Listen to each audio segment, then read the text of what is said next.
LA Mayor Karen Bass, speaking of liberal city mayors, patting herself on the back after a reduction in homelessness. I got a text message from our governor congratulating Los Angeles for moving the Negro forward. Now, are there still unhoused Angelenos? Yes. Are there still encampments? Yes.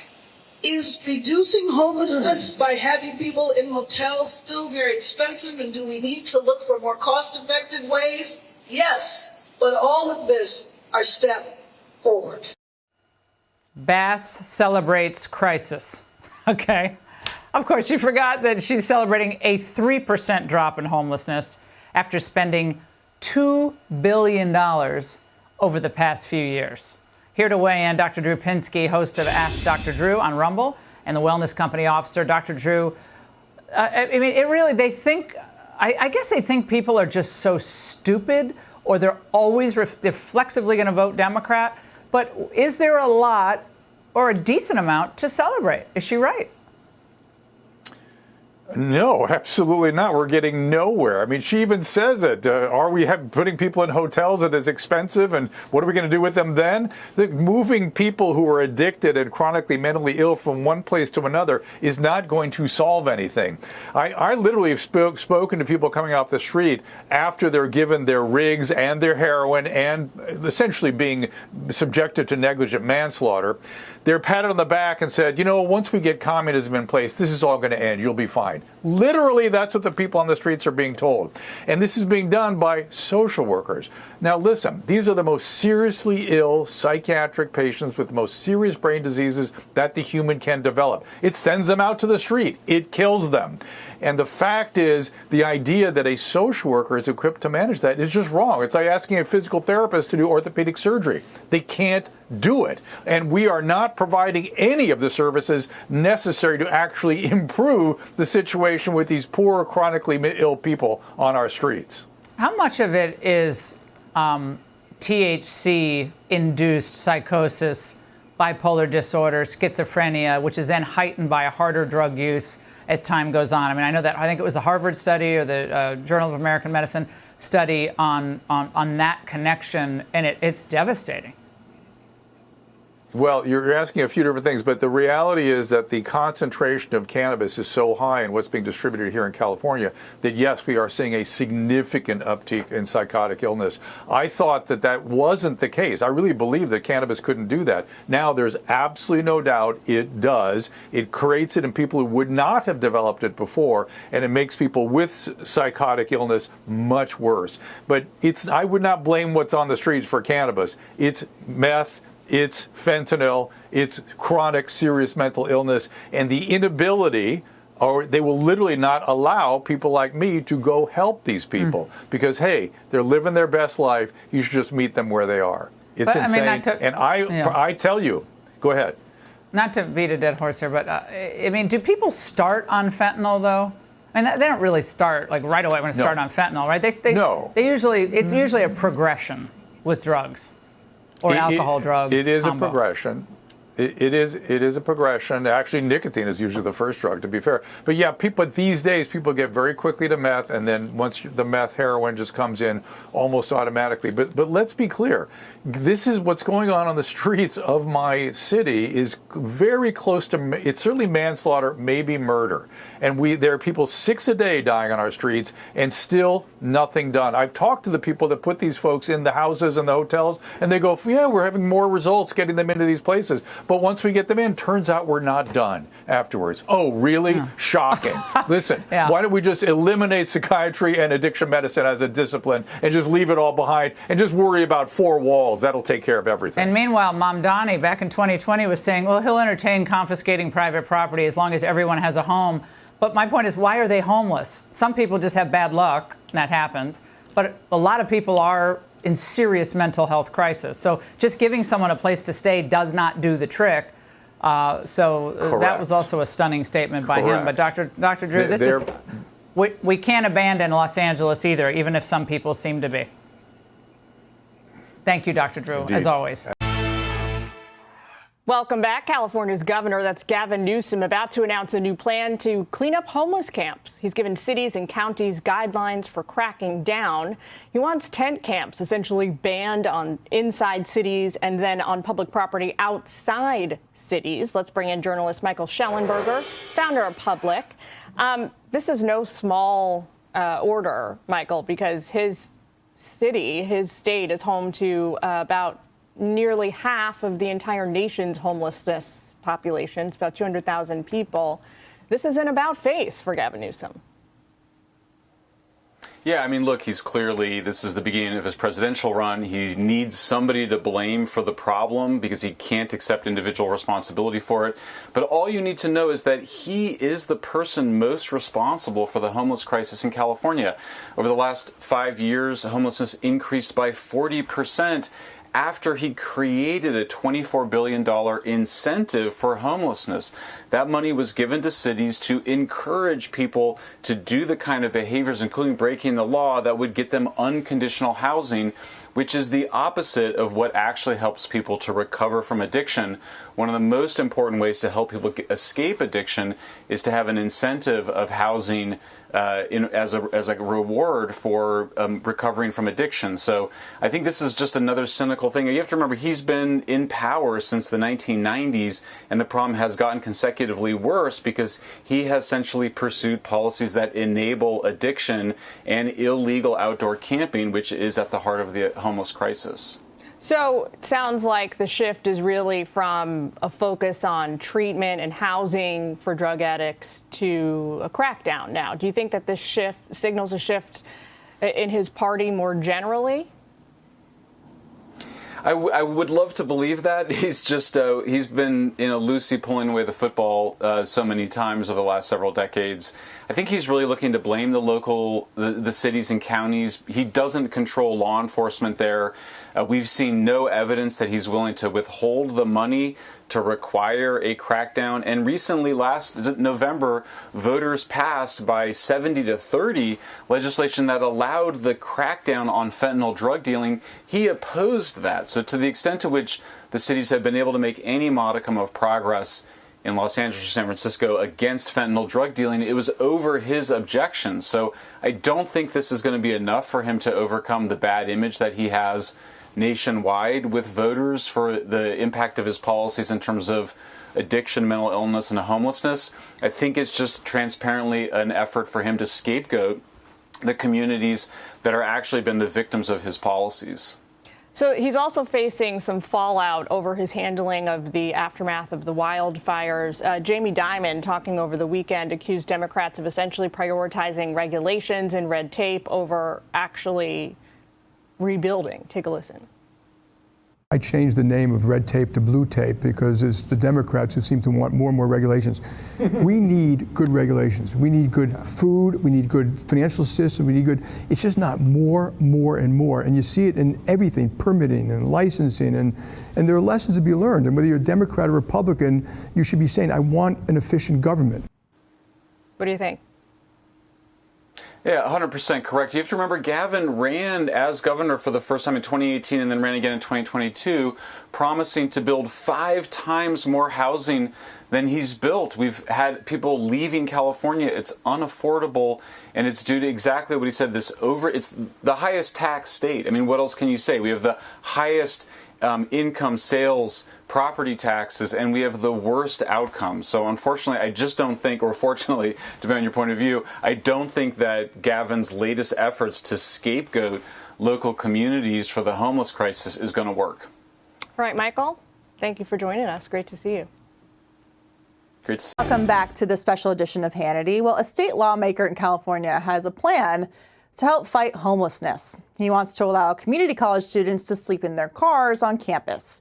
Helping homeless students by allowing them to be homeless is just one of the latest and greatest ideas coming out of the Golden State and its fearless leader, Gavin Newsom, who is pretty clearly focused on an upcoming presidential campaign. He's spent a lot of time recently lecturing the Democratic Party on how to rise from the ashes. And his latest bit of advice is, quote, "We just have to move beyond the guy or gal on the white horse that's going to come in and save the day." whatever that means. One thing is for sure, Newsom's time as governor of California is coming to an end very soon because he's term limited, and the race to replace him is already underway. While Kamala Harris waits to make a decision, others are stepping forward. This includes one Republican you may know who has just launched his campaign with a promise to make California golden again. It's none other than former Fox host Steve Hilton, and he joins us right now. Steve, looks like you're out on the campaign trail, already working really hard. Yeah. So tell us about your campaign and how it's been for the last couple of days. I know you're just getting started. Yeah, great to see you, Katie. We're literally on the road here in California. By the way, this new housing thing, it reminds me of the last genius idea they had here in California, which was to deal with the crime problem by legalizing it. They've caused all these problems. The housing costs in California are the highest in the country. That's why so many people are leaving. Everything is the most expensive. Families just can't make it. The rent, the gas, electricity, water, everything the most expensive. And then still you have the homelessness crisis, and still you have the crime. The schools are a disaster. Everything's a disaster. And my argument in this campaign is, imagine another 15 years of the Democrat one-party rule that landed us in this mess. We can't allow that to happen. And actually, it's not just for the people of California this matters. The 2026 election here, it matters to everyone in America because so many of the terrible ideas that have infected all of America, they start here. The Green New Deal, the insanity on gender and race, ballot harvesting, we got to stop it here. And I think we've got a really good shot in 2026. Well, I really admire your dedication because California is the #1 state where people are renting U-Hauls and taking them out of the state to other places throughout the country. But on this California legislation where they're saying, well, kids should just sleep in their cars, hasn't the state of California under Governor Newsom's watch spent billions of dollars to solve this crisis? And now the solution is to have kids sleeping in their cars? I mean, where is all this money going? Yes. The number keeps going up. A few months ago, there was an audit. It was $24 billion. They couldn't figure out what it did for homelessness. Now it's gone up to $38 billion. I was in San Francisco just the other day looking at the problem firsthand. Here's the issue. They passed a law in 2016. It's called Housing First. It makes it illegal to actually deal with the problem, which is more than 80% of people who are homeless have either mental health problems or drug or alcohol addiction. In California, it is illegal for any organization working with the homeless to require treatment, sobriety, anything. So the problem just keeps getting worse and worse. We have 11% of America's population, nearly 50% of our homeless population. It's another example of the complete disaster that this one-party rule has caused. We've got to change direction. Well, the homelessness industrial complex is also run by a single party in that state. But when you're on the campaign trail, you've only been out for a couple of days, but I know you're talking to all kinds of people, probably at cafes, on the road. What are Californians saying to you about the situation there? So it's very interesting, actually, Katie. I'm getting a lot of people just saying thank you for stepping up. And it's beyond just partisan politics. You've got Republicans, Democrats, independents. Everyone can see we need change. But for years, there's been no sense of hope that it's even possible. But things have got so bad now. And actually, you saw real progress in the 2024 election. President Trump got more votes in California last year than any Republican candidate for a generation. Things are turning. 10 counties flip from blue to red.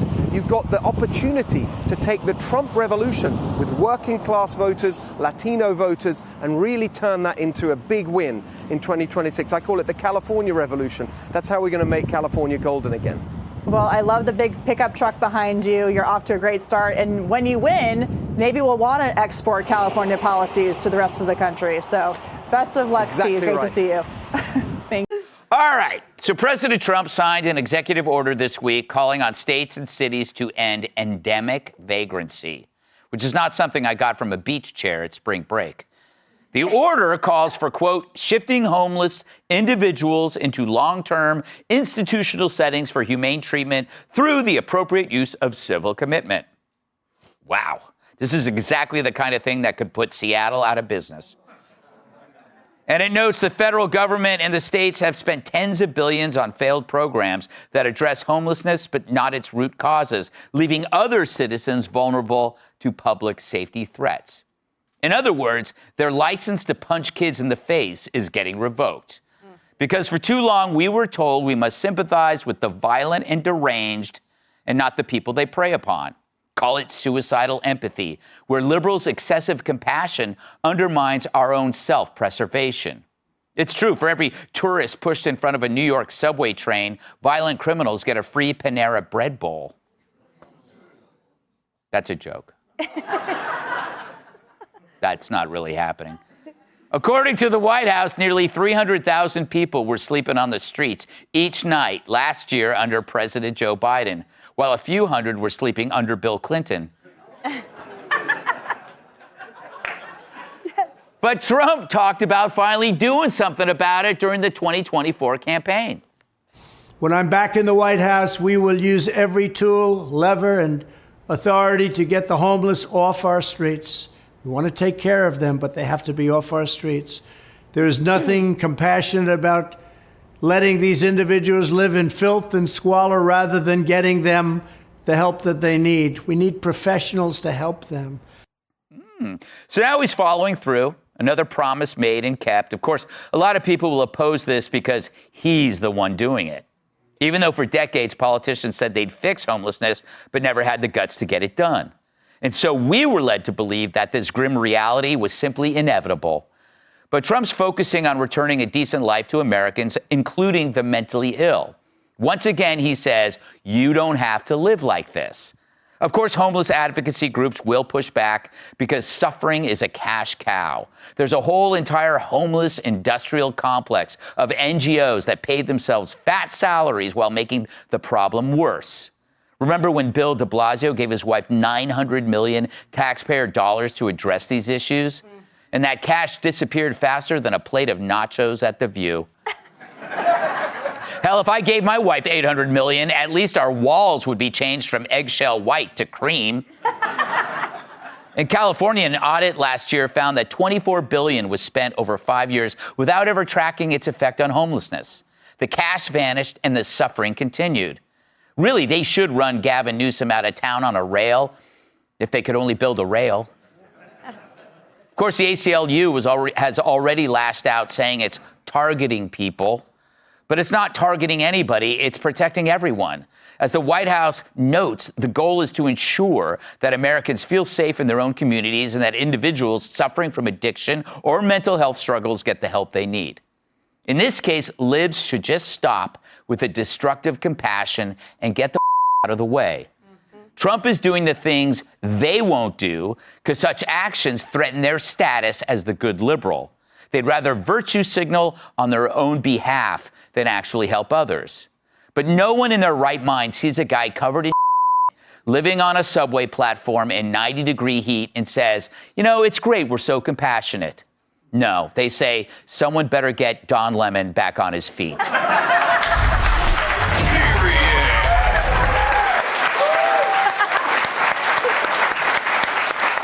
Walter, you spend a lot of time outdoors. You almost have like that homeless tan that we see in the Lower East Side. Why is the left happy with the status quo and expect us to be happy with it? It's like we're supposed to just look at homelessness as part of the fabric of living in a city. Well, because the only reason to vote for the left is guilt and sadness. And homeless people out on the street promote a feeling of guilt and sadness. This is going to be very confusing for young people. See, for me, who lived for a while when there weren't homeless all over the streets, it'll just be a return to normal. Yes. But young people are going to go, where did they go? Yes. These people I got used to, these people that were everywhere are suddenly gone. And what's going to happen is MSNBC is going to say Trump is killing them. Right. And they're going to be prey to every rumor. But the thing I've never understood about homelessness is, we don't want them living outside. Yeah. But we can't put them inside. And those are the only two sides. Yes. I mean, we could do like a carport thing where there's a roof, but it's still outside. It just seems like a problem no one ever wanted to solve because they were making too much money off it. Mm-hmm. And the drug dealers are going to hate it because now they're going to have to smuggle the drugs into a facility and somehow expect their money's going to come out. Yeah. Instead of just being able to drive up. That is a great point, though. I didn't think of that, Dagan. It's like, if this actually works, a lot of people have grown up with this problem. And what if it just goes away? They are going to think, did aliens come and take away our homeless? No, because they don't even, it's not a problem for them because they don't see it. Mm-hmm. I do want to be serious about this. Yeah. So you said they don't even have a grasp of the problem. So we all who experience this know that a large portion of the homeless are seriously mentally ill. Mm-hmm. But advocacy groups will tell you they don't even know the percentage. It's anywhere from 20% to 76% of homeless are seriously mentally ill. Well, that's not narrow. So there are 274,000 homeless sleeping on the street. And that's conservative. Right. So on the very conservative side, if 20% are seriously mentally ill, that's almost 55,000 people. Mm-hmm. There are only 36,000 state psychiatric hospital beds in the entire nation now. It is a record low. And more than half of them are taken up with people who are committed through the legal system. They're criminals. Yeah. And they've been committed to these hospitals. There's nowhere to put them because of a deinstitutionalization movement that has been going on since JFK was the president of the United States. So compassion has led to people who need treatment in a hospital living on the street. So you've always said, put the problem at the doorstep of these liberal snots and snobs. But you need to take the problem a little bit further and put it in the middle of their kitchen. Mm-hmm. Like at a bare minimum, one of these people who's on an airplane, who's like pacing up and down the aisle, who's like, I'm the realest person north of the Mississippi. I need to get down and get my charger so I can plug my phone in because Jesus Christ and my boss are trying to text me because I'm a record producer and Kanye is trying to get me on the horn and in the studio. Put that dude in the kitchen, or a version of him, of every liberal who is in a position of power. This problem would be cleared up like that. Yeah, there you go. Fly him. Send him to, where did we send the homeless? We sent illegal immigrants, Martha's Vineyard. That would be nice. So, do you have a homeless problem where you live in Jersey? Oh, yeah. I saw this dude today, yesterday. Mm-hmm. Homeless dude. I was like, I just seen him across town. How the hell he get all the way over here? I know his feet are burning. It's absolutely crazy. We do have a little bit. It's not as bad as California, But I saw somebody the other day that were complaining about Trump and what he's trying to do. And I'm like, yo, are y'all really complaining he's trying to solve a problem? It's like, y'all acting like he cheated on you at a Coldplay concert or something like that. like, relax, lady. But I do have a solution, and similar to Dagan's. Mm-hmm. I think every politician should have to live amongst the lowest rung of the society. Mm. So imagine Gavin Newsom in a 2x2 cardboard apartment. Yes. With Pissy Pete. And it's his turn to take on the sidewalk. I am sure Gavin Newsom would find a solution to homelessness. Mm-hmm. That is the solution to the problem. And they don't call him Pissy Pete because he's unhappy. Emily, how hard is this going to be to pull off? So he has this EO. Are they going to do what they did with the illegal immigration, which all these local judges are they going to throw to gum up the works? Yeah, throw just like the homeless do. Yeah. I think the biggest problem with this that I see, too, is how revealing all of this resistance is. Because what argument are they going to make, I'm curious, as they resist this? Calling that homeless population unhoused did nothing. Right. Throwing $24 billion at the problem in California did nothing. Seattle spends $1 million per homeless person per year, and it has done nothing. So now I'm curious, what are their arguments going to be? Oh, you're taking this soiled person off the street? Oh, you're taking this multi-rape victim who lives among 20 men without walls off the street? Oh, you're getting this person treatment and help? when you look at the homeless population and you see the sort of variable statistics, even at the lower end, they are so frightening with the amount of disease, with the amount of sexual assaults and rape, obviously the self-harm and the drug use and everything.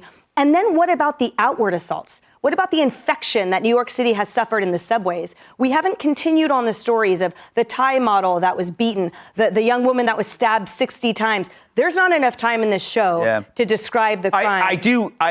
We have to move on, but it's a good point is that we often talk about the homeless being victims because we're all too scared to say that we are also victims. Right. Because then everybody goes, oh, you're so mean, these poor people. It's like, no, a lot of these... I've lived in New York for, 20 plus years. I know my homeless people in my neighborhood really well. Same. And a lot of them, they aren't crazy. They're just having a good time. That's right. But enough about those wacky people from Outnumbered. Up next, the Dems' embarrassing tweet.